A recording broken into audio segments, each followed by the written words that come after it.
বন্ধুরা, এটা কিন্তু শালিমার প্ল্যাটফর্ম। আর আমরা বেরিয়ে পড়েছি পুরী। তো তোমাদেরকে পুরো ভিডিওটা তো দেখানো হয়নি, তো ভাবলাম যে আজকে একটু দেখাই তোমাদের পুরো ভিডিওটা।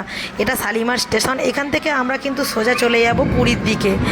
আর দেখো বাচ্চাগুলো ট্রেনে কত বদমাইশি করছে। ওরা ওরা যখন ট্রেনে বদমাইশি করছে, ওদের আমি ভিডিও করে নিলাম। একটু বললাম দাঁড়া, তোদের ভিডিও আমি পাবলিককে দেখাবো যে তোরা কত দুষ্টু। সবাই বলে তোরা খুব ভালো, তো তোদের এই বদমাইশিগুলোই আমি দেখাবো সবাইকে।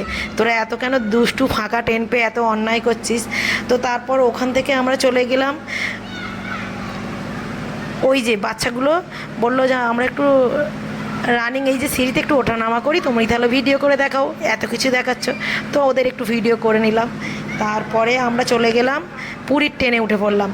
ট্রেনের মধ্যে জানো কত গন্ধ, এত নোংরা, এত জঘন্য, একটুও ভালো লাগছিল না। ওর থেকে আমার ঘরই ভালো। এখন আমি ভেবে নিয়েছি ঘরই মন্দির, আর ঘরই থাকাই ভালো। আর কোথাও ঘুরতে যাব না, জানো তো।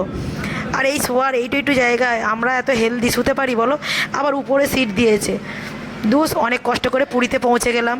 তারপরে দেখছি পুরীতে তো প্রচণ্ড সুন্দরই জায়গা, কিন্তু একটু জলে ইনফেকশান ছিল, যার জন্য প্রচণ্ড পরিমাণে শরীর খারাপ হয়ে গিয়েছিল। বাচ্চাদেরও শরীর খারাপ হয়ে গিয়েছিল। আমি মাত্র 2 দিন স্নান করেছি, বাদ বাকি আমি আর স্নান করিনি। তো ওখান থেকে নদীর পাড়েই বেশি যাচ্ছিলাম, যেহেতু আমার শরীর খুব খারাপ হয়ে গিয়েছিল।